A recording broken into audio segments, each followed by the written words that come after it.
Assalamualaikum warahmatullahi wabarakatuh. Salam sejahtera bagi kita semua. Semoga kita selalu dalam keadaan sehat dan selalu dalam lindungan Allah Subhanahu wa taala. Di sini kami dari kelompok 9 akan mempresentasikan hasil diskusi kami mengenai materi dakwah dan amar ma'ruf nahi mungkar. Baik, sebelumnya saya akan memperkenalkan anggota dari kelompok 9. Yang pertama yaitu ada Rizky Mubarokah, yang kedua ada Rudianto Eko Saputro, dan yang ketiga ada saya sendiri, Rian Harun Ramdhani. Adapun topik pembahasan pada materi kali ini yang pertama yaitu ada pengertian berdakwah, yang kedua yaitu hukum berdakwah bagi sesama muslim, yang ketiga hukum menegakkan amar ma'ruf nahi mungkar, dan yang keempat yaitu landasan berdakwah untuk menegakkan amar ma'ruf nahi mungkar. Yang pertama yaitu ada pengertian berdakwah. Dakwah secara bahasa. Secara bahasa, dakwah berasal dari bahasa Arab yaitu dakwah, yang berarti ajakan. Adalah kegiatan yang bersifat menyeru, mengajak, memanggil orang untuk beriman dan taat kepada Allah sesuai dengan garis akidah, syariat, dan akhlak Islam. Sedangkan dalam Kamus Besar Bahasa Indonesia, dakwah memiliki arti penyiaran, propaganda, penyiaran agama di kalangan masyarakat dan pengembangannya, seruan untuk memeluk, mempelajari, dan mengamalkan agama. Adapun pengertian dakwah secara terminologi, sebagaimana dikemukakan oleh para ahli, antara lain yang pertama yaitu ada menurut Syekh Ali Mahfud yang berpendapat bahwa dakwah adalah upaya untuk mendorong manusia agar berbuat kebaikan dan petunjuk, menyuruh mereka berbuat makruf dan melarang mereka dari perbuatan mungkar, agar mereka mendapat kebahagiaan di dunia dan di akhirat. Yang kedua yaitu ada menurut Bahai Al-Hauli yang berpendapat dakwah merupakan suatu usaha memindahkan umat dari situasi negatif kepada yang positif, seperti dari situasi kekufuran kepada keimanan, dari kemelaratan kepada kemakmuran, dan dari perpecahan kepada kesatuan. Yang ketiga yaitu ada menurut Abu Bakar Zakari yang berpendapat bahwa dakwah adalah usaha para ulama dan orang-orang yang memiliki pengetahuan tentang agama Islam untuk memberi pengajaran kepada khalayak hal-hal yang dapat menyadarkan mereka tentang urusan agama dan urusan dunianya sesuai dengan kemampuannya. Yang keempat yaitu menurut Syekh Abdullah Bawalah Al-Haddad yang berpendapat bahwa dakwah adalah mengajak, membimbing, dan memimpin orang yang belum mengerti atau sesat dari agama yang benar untuk dialihkan ke jalan ketaatan kepada Allah, beriman kepadanya, serta mencegah dari apa yang menjadi lawan kedua hal tersebut, yaitu kemaksiatan dan kekufuran. Yang kelima yaitu ada menurut Muhammad Natsir yang berpendapat dakwah adalah usaha-usaha menyerukan dan menyampaikan kepada individu dan seluruh umat konsepsi Islam tentang pandangan dan tujuan hidup manusia di dunia ini, yang meliputi amar ma'ruf nahi mungkar dengan hidup manusia di dunia ini, berbagai macam media dan cara yang diperbolehkan akhlak dan membimbing pengamalannya dalam peri kehidupan masyarakat dan peri kehidupan bernegara. Yang keenam yaitu ada menurut Salahuddin Sanusi yang berpendapat bahwa dakwah yaitu usaha-usaha perbaikan dan pembangunan masyarakat, memperbaiki kerusakan-kerusakan, melenyapkan kebatilan, kemaksiatan, dan ketidakwajaran dalam masyarakat. Dengan memperhatikan hakikat yang tersirat dalam pengertian dakwah yang telah dikemukakan, maka di dalamnya terkandung 3 unsur pokok. Yang pertama yaitu ada al-taujih, yaitu memberikan tuntutan dan pedoman serta jalan hidup mana yang harus dilalui oleh manusia dan jalan mana yang harus dihindari, sehingga nyatalah jalan hidayah dan jalan yang sesat. Yang kedua yaitu ada al-tahyir, yaitu mengubah dan memperbaiki keadaan seseorang atau masyarakat kepada suasana hidup baru yang didasarkan pada nilai-nilai Islam.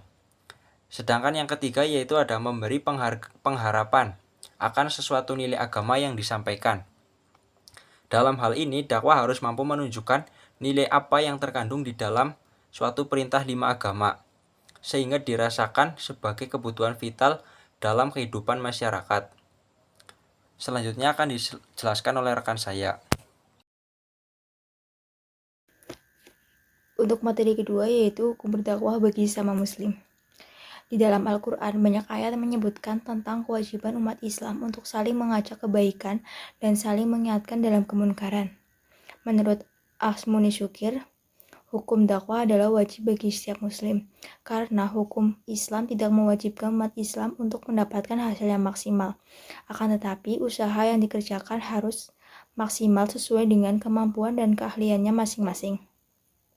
Sedangkan berhasil atau tidak itu merupakan urusan Allah. Untuk materi 3 yaitu hukum menegakkan amar ma'ruf dan nahi munkar. Apa itu amar ma'ruf dan nahi munkar? Amar berasal dari bahasa Arab atau al-amr yang berarti perintah, memerintah atau menyuruh.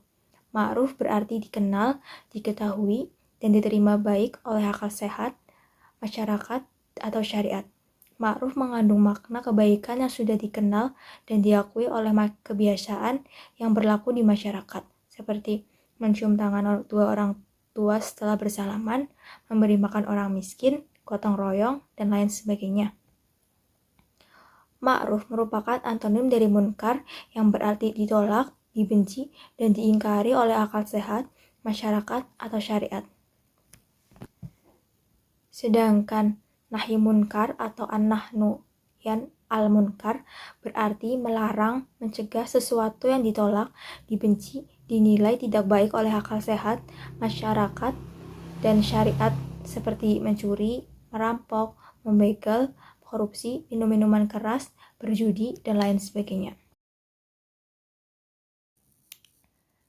Untuk materi selanjutnya yaitu dasar hukum amar ma'ruf nahi munkar.